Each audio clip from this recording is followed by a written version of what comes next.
Welcome to How to Talk to Kids About Anything with Dr. Robyn Silverman, a podcast loaded with practical tips, powerful scripts, personal stories, and simple steps to make even the toughest conversations easier. So get ready to get the information you need to make the impact you want from someone you trust, your friend, parenting expert, Dr. Robyn Silverman. Hello and welcome to How to Talk to Kids About Anything, where we give you the tips, scripts, stories, and steps to make even the toughest conversations easier. I'm so thrilled to be your host, Dr. Robyn Silverman, child and teen development specialist, author, and speaker, and most importantly, parent of two great kids who give me the opportunity to love, learn, and grow every single day, whether I want to or not. Believe me, I get it. It's not always easy, but we're in this together, and thankfully we have some great people to help us along the way. Now, studies continually show that people who are raised with religion are happier, healthier, more giving. They have a strong sense of connection to their past and their community.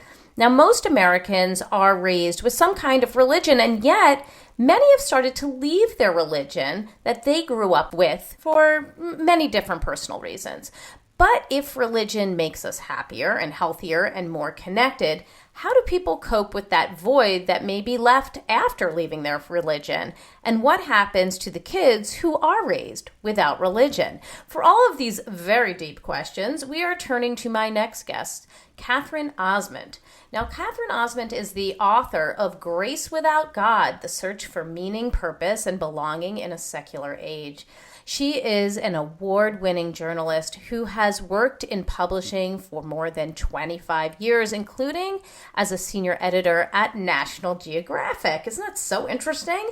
For which she rode a donkey through the desert of Israel and Jordan for several weeks. Her essays and articles have been widely published in such venues as National Geographic, the New York Times, and Salon.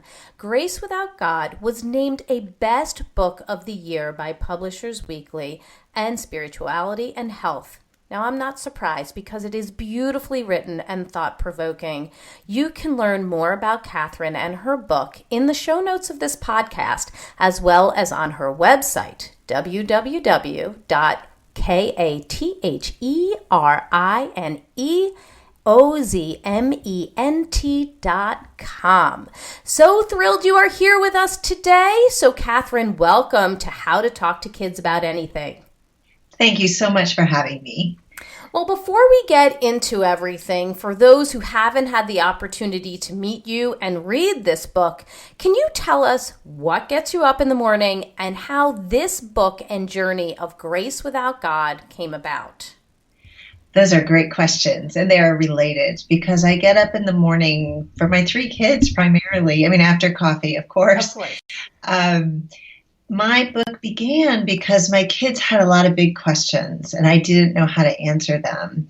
And I think that they were questions I hadn't answered for myself, but I kind of let that slide. But once my kids started asking them, I needed to find answers. And so I went on a 3-year-long journey to answer life's biggest questions, and the result is the book. So interesting. Well, I know in reading your book, you talk about the nuns. So what are you referring to there, and why are their numbers rising so dramatically? Sure. So the nuns, and that's spelled N-O-N-E-S, not nuns like Catholic nuns. It's actually quite the opposite. The nuns is a shorthand term for people who check none of the above when they're asked what their religious affiliation is. And for decades, people surveyed Americans and asked them, what are you? Are you Jewish? Are you Methodist? Are you Catholic? And about 5 or 6% of Americans would say, I'm none of the above, aka the nuns. And it's starting in the late 80s, that number started to kind of slowly tick up until about 5 or 6 years ago, the Pew Foundation released some really staggering statistics showing that 20% of Americans were now religiously unaffiliated or nuns. And among those, 33% of millennials, so much younger generations driving this trend. Those numbers have gone up even since that original figure, which I cited in my book, it's now about 25% of all American adults and about 40% of millennials. And so suddenly we have a really changing fabric in our society, and it affects our parenting and, childhood and family community and in all kinds of ways that we're just starting to understand. And so my book was a look at, well, what do you do when you leave that structure of organized religion and you have to kind of recreate some of those things that you used to get through church or synagogue or your mosque, whatever it was that you participated in? How are parents these days making sense of all the things religion used to help us make sense of? Yes, absolutely. And those are some really unique challenges that clearly a quarter of Americans are now going through and asking themselves. So can you give us a little bit more of an idea of what are some of the unique challenges of raising kids outside of a religious framework? Right. And I should add that, you would ask what's driving it. A lot of people are leaving institutions of all kinds. And so a lot of us, and that creates a lot of issues. I mean, it's wonderful to be free and you don't have to do exactly what your parents did. You can marry whoever you want. And there's a real liberation, and you can sense the American spirit of individualism in that desire. But when we do leave those institutions, we leave a huge amount of support and lose connection to one another, and we sort of retreat into our own lives and our own individualistic urges and maybe just our own families, or maybe the block on our street, maybe not. And so I think in many ways what I tried to look at in the book was, what are the things organized religion has provided for millennia? Good and bad. I'm more looking at sort of the support things that it provides. Obviously, we can talk about the negativity of religion, but my book wasn't really about that. It was really about how did religion bring people together and keep them that way. And so I touch on several areas: community and belonging, probably being the most important, rituals, and the sense of being connected to something larger than ourselves that gives us meaning in our lives. And so in many ways, newly secular parents raising secular kids, when they in fact were raised religiously, are having to create those things on their own. And they're having to look outside of religious institutions to do it.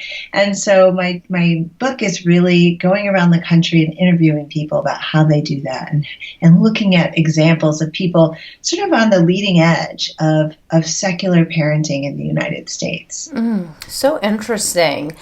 I'm curious, in your book, you talk about the challenge of answering some of those big questions you mentioned when we first started talking. That the big questions that children have, they are, these are the times when, you mentioned in your book, like many parents they typically fall back on religion to answer. And I'm thinking of like the big questions like who made us and how did we get here and why are we here and where do we go when we die? And you talk about in your book that your own son was asking some of these questions and life sort of falls away. Your busyness of the day, the thoughts of making dinner and getting your children ready from one activity to the next. And this has certainly happened to me, and I'm sure to our listening audience. You sort of stop in your tracks when you hear that question, like, am I going to die? Or, how did we get here in the first place? So how do you answer those types of questions? You're talking about this secular parenting. So how might somebody answer some of these types of questions when they do come up and we don't necessarily have the stories or the written psalms to fall back on? Yeah, and I will say that this book began with an absolute failure on my part to do that. My son and I were up one night. It was a Friday night. We lived across the street from a Greek Orthodox church. And he called me to the window about 10 p.m. and said, "Mama, you got to come see this." And I raced to the window, and there was this beautiful ritual going outside our window. There were people holding candles. There was this elaborate sort of like chariot draped in flowers. There was a priest, and the parishioners were singing back and forth in prayer. And after they left, they stopped and they went into the church. My son said, "What was that?" He's probably about 9 years old. And I said, "Well, it was a religious ritual." And he said, "Well, why don't we do that?" And I said, "We're not Greek Orthodox." And he said, "Well, what are we?"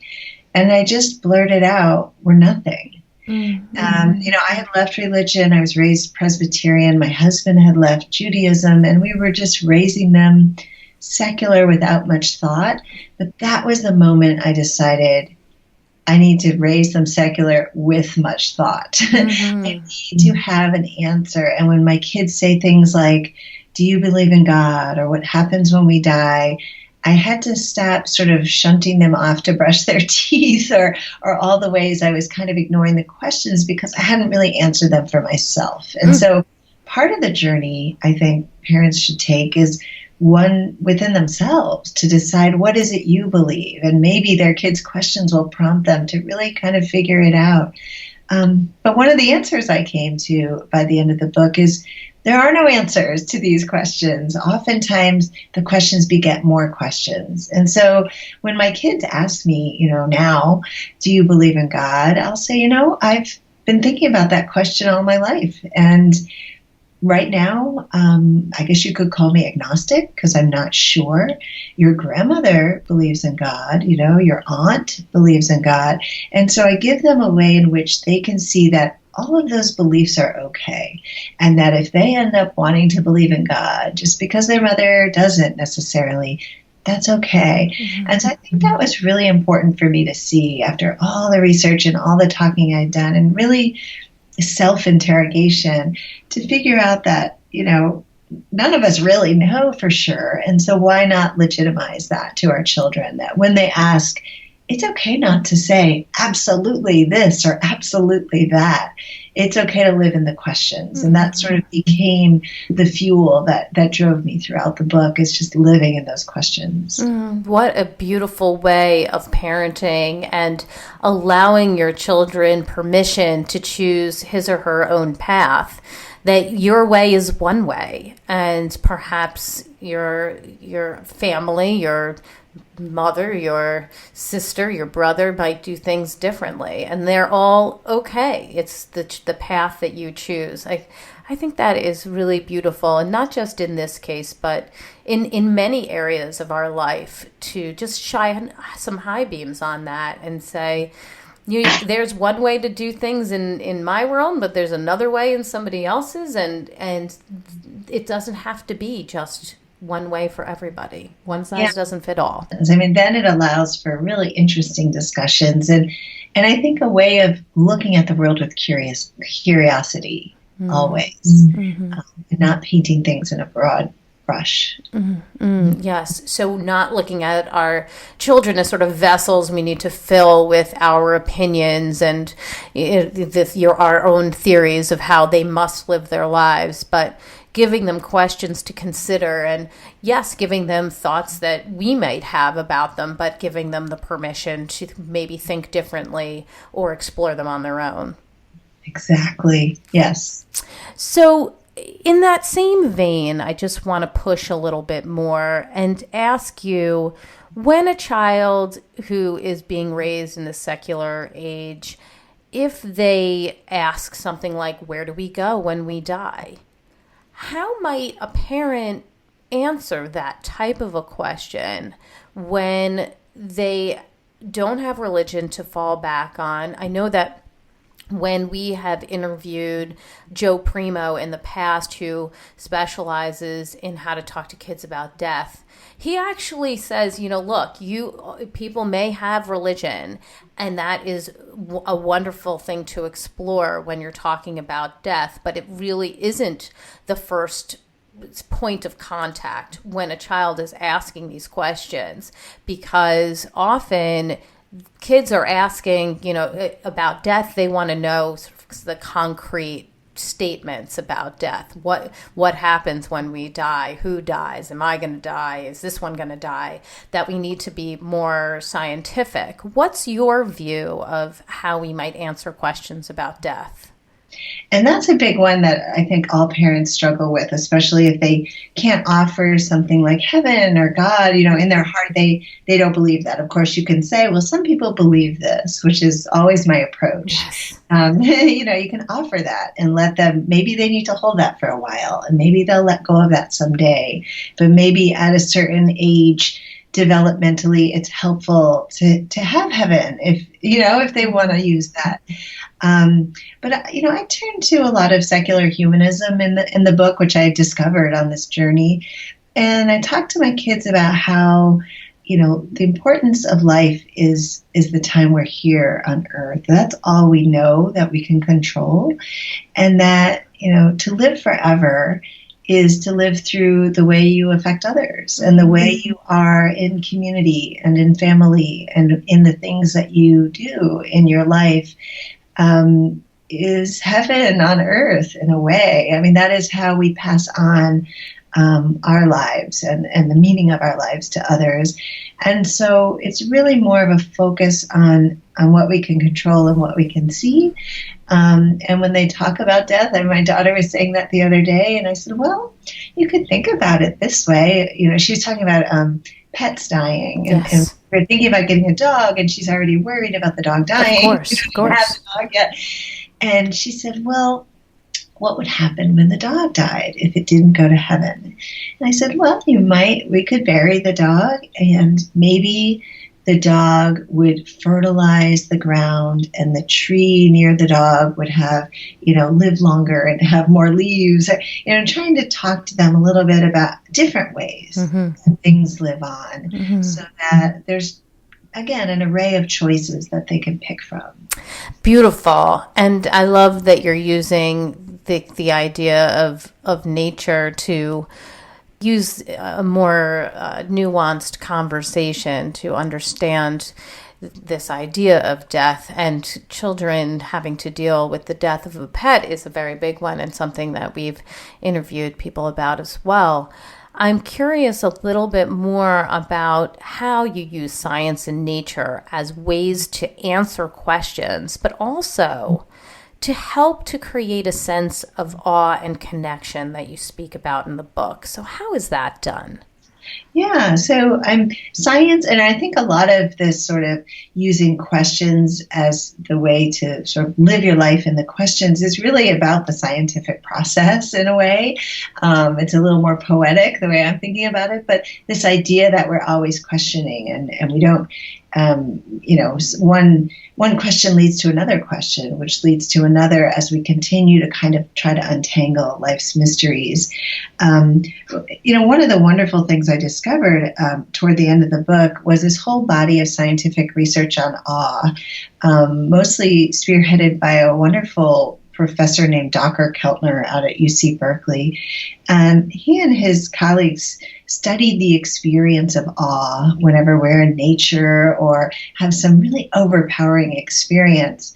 Not only does it make us feel smaller in comparison to this great thing, it makes us feel more connected to others. And even in their studies, they show that people who've been primed with an awe experience are more generous because time is kind of slowed down for them. And when we're not feeling rushed and we're not worried about ourselves, we feel we can give to others. We feel we have time to be kind and empathetic. And so one of the wonderful things about that research is it shows us a way to experience what many religious people experience in a religious setting or with a religious experience, which is that overwhelming sense of awe. Well, we can have it in nature, or we can have it when we're with, a group of people doing some wonderful thing. Or as I write about in the book, we can even have it in a real simple moment. I talk about how my greatest feeling of awe is when I put my youngest daughter to bed and I watch her fall asleep, and I'm amazed that she's this living, growing, breathing human being. And where did she come from? And how is she here? And that is awe. And what it does is if we can stop ourselves and let ourselves notice these things, we feel deeply connected to the life cycle, to the world, to nature, to other people.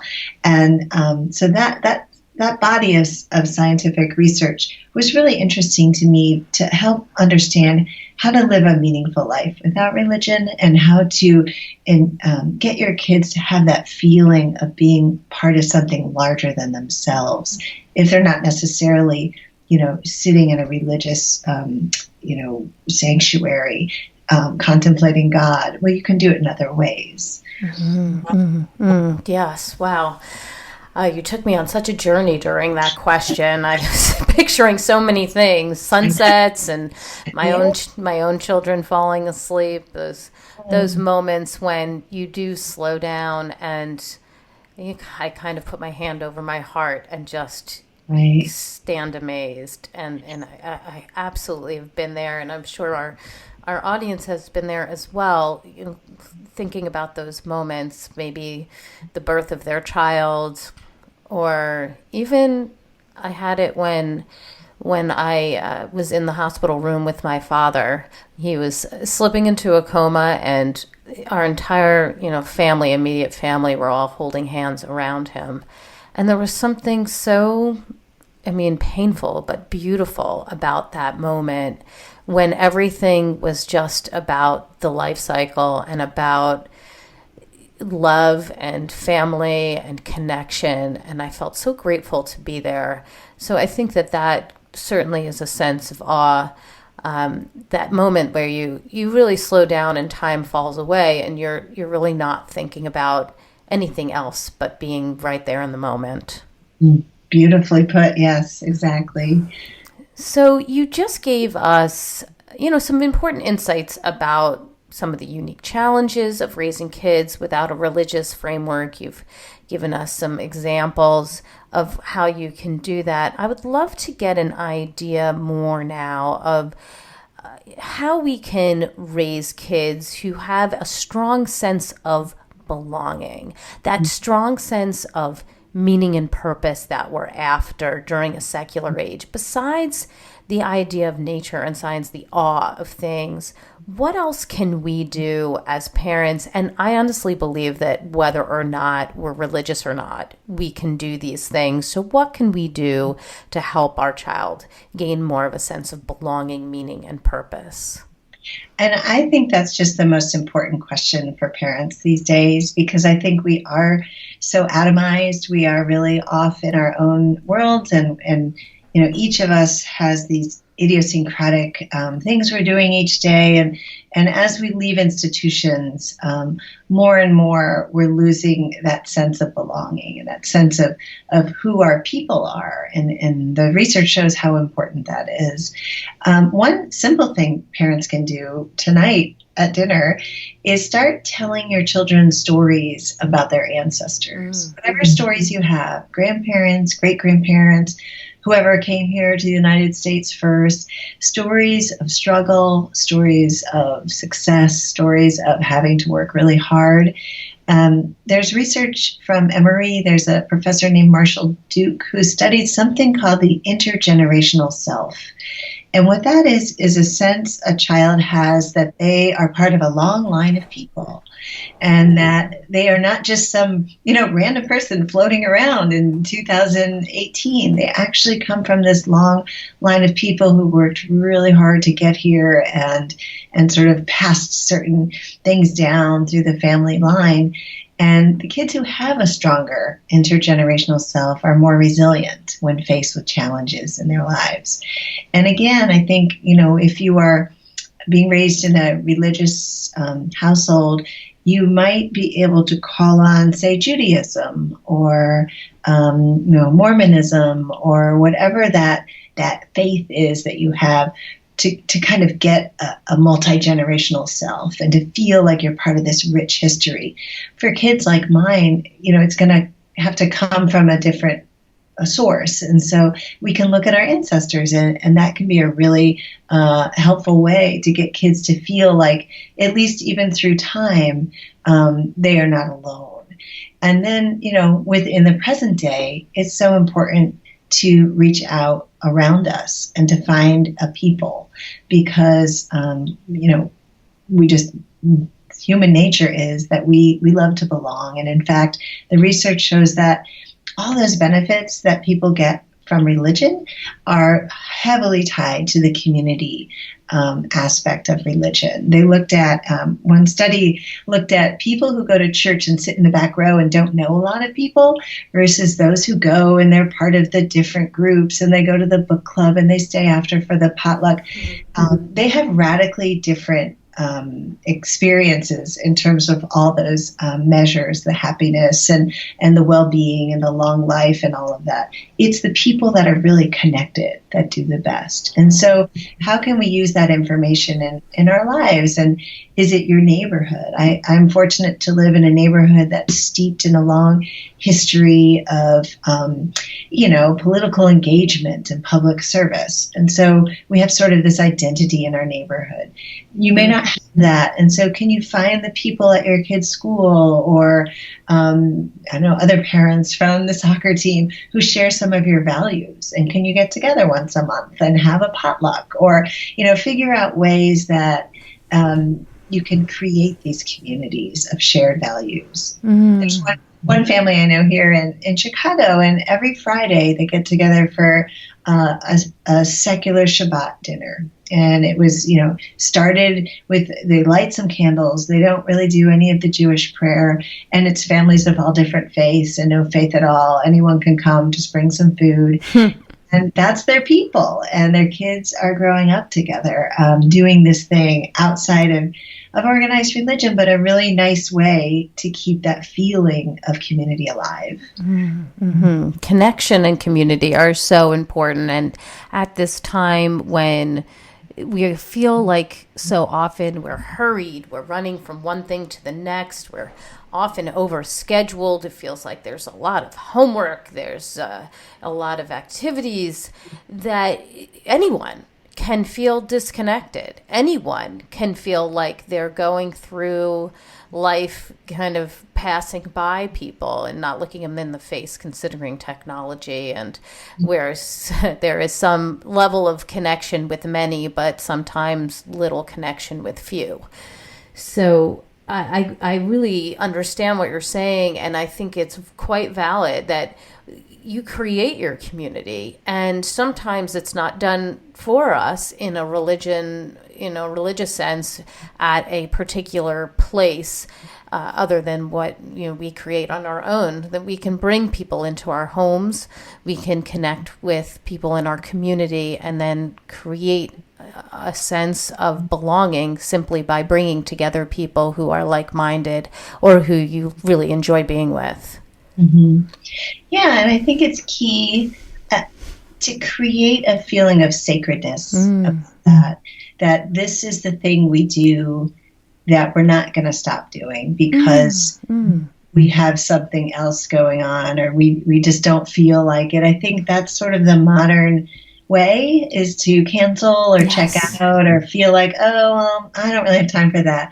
I think the key is to find a group that really wants to make this sacred and really thinks, unless I have the flu and I can't get out of bed, I'm coming and I'm going to be there. And I think that religions thrived through the millennia because people were willing to pay the cost and time, to go and do the rituals and sit there and there was a payoff for that. There were all these people and there were all these rituals but there's a trade-off. It doesn't come without effort.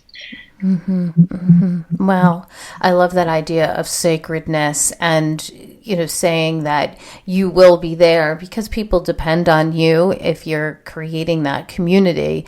And truthfully, of course, we depend on them because we are getting that sense of belonging and community by being together, that you are important, that you are valuable in this community, and we want you to be there and you want to be there. It's a beautiful thing. Yeah. So I would love to go back to the conversation that you had with your son that you talked about in the beginning of the book, but also on this call. You said you were having this discussion with your child when you began this whole journey, that he asked, "What are we?" And you said, "We are nothing." So if I was to grant you a redo and your child asks that same question, what are we? What does this mean? You know, who are we? What would you say?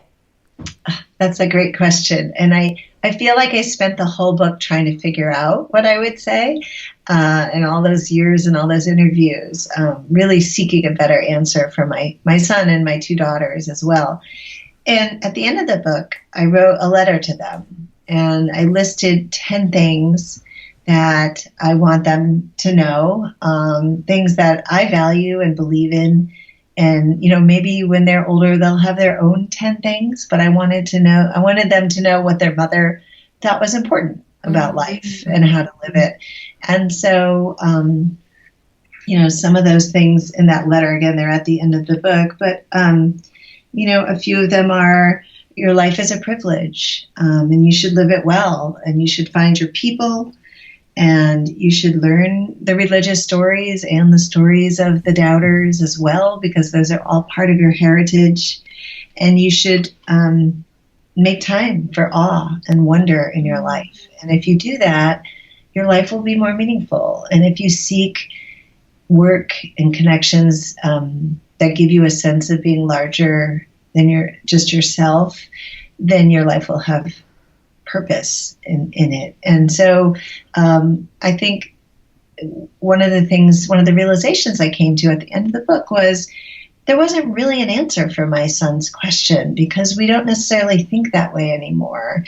It used to be easy to say, I'm Catholic, or I'm Jewish, or I'm Methodist. And these days, there's just so many variations, and there's so many different ways that people are making up sort of their rituals and their beliefs and their lives, so that it's hard to answer in a simple one word. So I wrote the letter kind of explaining, maybe instead of talking about a label, let's talk about what's underneath labels. Let's talk about what it means to be a human being who's thinking and questioning and striving to be a better person. And that's a long answer, so it doesn't fit easily.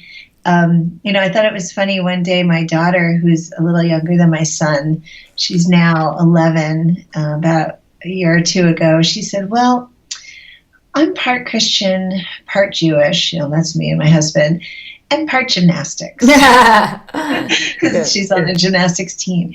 And I really think that encapsulates how a lot of us feel these days. Oftentimes parents are marrying people from, you know, other faiths, and so kids are having to make up an identity that's new and different. And so maybe the questions my son asked wasn't really answerable in the old way. Right. And there's so much more to our answers these days, you know, beyond that one word, you know, because even if I said I'm Jewish, it means different things to different people. So I love the idea of expanding on that, perhaps writing a letter. Really, that could be for any parent. Who are we, and what kind of family are we, and what kind of character do we believe in? What is important to mom or to dad or to whomever is running the family? What are your values, and what do you hope your children learn from you? And what do you hope that they explore on their own? I mean, there's so many great questions for them to explore and to discover the answers for themselves. So I think it's just a beautiful way of answering that question. And I certainly appreciate your approach to raising children with all of these questions around us and not always knowing every answer. So I appreciate that. Thank you. Thank you. Yeah, people have joked that it's like a secular 10 commandments, because there are 10 of them. And I didn't mean it that way at all, but I do think it's a great exercise. It was great for me. Can you boil down into 10 items? And some of them are longer than others, but 10 items that really capture what you want your kids to know. And I know you had Rick Weisford on your show recently, and I interviewed him for my book. And he said when he interviewed kids and he interviewed parents about what parents wanted from their kids, they gave different answers. the parents said, we want our kids to be good people and kind to others. And the kids said, my parents want me to do well in school. That's right. Right. And I think that parents really have to look closely, and maybe doing this exercise is helpful in that, like, are you walking your talk? Mm-hmm. And are you really showing your kids that you want them to be kind people in the world? And if so, how are you showing them that? Yes, so important. And thank you for bringing up Rick Weisbord, because he's genius. He runs Making Caring Common at Harvard, and he's just a wealth of information. And yes, that's what he talks about, and also has done studies around it, that parents are giving kids the notion that school and their performance academically and possibly in sports and in other arenas are much more important than being good people and being kids of character. So it is important to highlight that and to ask yourself, what do I really want my children to know? And what do I really want my kids to learn about being a person here on earth at this time? What do I want them to be? Because I think that if we look back after we've raised our children and, we look back and we say to ourselves, who do I want to create here? Who am I hoping to show how to live this beautiful life? We probably are not hoping that our kids, well, at least they're good students. Mm-hmm. At the end of the day, we there's so much more to that. So thank you for bringing that up, because that is incredibly important and meaningful for anybody, whether or not they are raising their children with religion or without at this point. Yeah, and I saw a wonderful vision of this in action. I visited a coming-of-age ceremony in Northern California. It was a secular coming-of-age ceremony based in a Zen tradition, but these families were from all backgrounds. And the adolescents basically spend a year studying different values in nature. Mm-hmm. So they'll go out each month and with their mentor, they work on a farm or they go into the wilderness on the weekend. And each month is devoted to a different value, be it honesty or hard work. And I went to the final ceremony. And at the ceremony, these 20 teenagers come into the room. It's a very elaborately organized ritual, which I think is important to have a few of those too. And the questions they're asked two questions. One is, what is the thing about you that makes you unique? And then what is your gift to the world? Mm-hmm. And each child stands up. They're probably about 14 years old or 15, just right on that edge. And they profess what they hope to give the world. And I thought while I was watching that, I've never asked my children that. I've never said, what are you going to give the world? Right. Often it's, what can I give you? Right. What are you getting out of your coach or out of your teacher? And to flip that and to go back to more of a communal mentality of thinking about how are you a part of this bigger thing and what are you going to contribute to it was incredibly moving. Oh, I can imagine. And what an important question, looking at your child and having them realize what their strengths and gifts are, because we want our children to realize that they are here for a reason, and that without them, we do not get a glimpse of the amazing gift that they bring to this world. I often talk about, when I'm presenting to businesses or schools, I talk about being a strength finder rather than a fault finder. How can we highlight our children's strengths, no matter who they are or how different they are from us? How can we help to highlight their strengths so that they know their gifts and understand that only they could give that gift to the world, so that they can own that gift and understand its true value? Mm-hmm.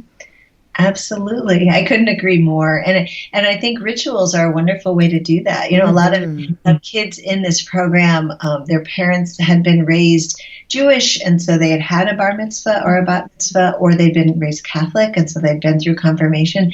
And so here was an opportunity to mark that special moment in time in a secular way. Beautiful. But anyone can do that. I mean, you could just, go to a restaurant and invite a bunch of friends of the family. Or, one dad told me he had all of his friends write a letter to his son upon graduating from high school. And he made a book out of it. Yes. And so there was a book of life lessons for this child and things that he could use and feel like part of this community that he is now stepping up to. Oh, what a beautiful idea. And I bet you people are jotting that one down. That's a wonderful idea. And I think I may use that one. I love it. Thank you so much. What is your top tip out of all the things we've either talked about or perhaps haven't talked about yet? What would you say is your top tip to raising a child who gets the meaning, the purpose, the belonging in a secular age? The top tip, I would say, is living in the questions. I just feel like that's opening a door to a huge new way of thinking. And I think that it's necessary because I think the religious nature of America is changing so rapidly right now.